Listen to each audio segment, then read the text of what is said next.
If you are skipping this, you're risking your math score. Save this video and learn the 100 questions you must know for class 10.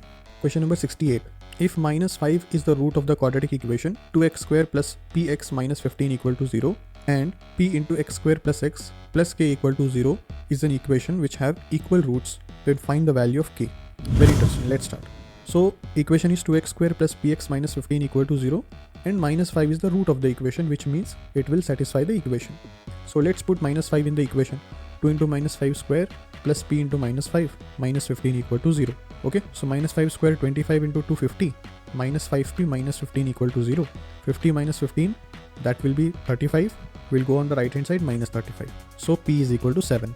Okay, now second equation is p into x square plus x plus k equal to 0. So if you open the bracket, we will get px square plus px plus k equal to 0. Now the condition given to you is that it have equal roots. Equal root means the discriminant will be 0. Correct. So b square minus 4ac will be 0.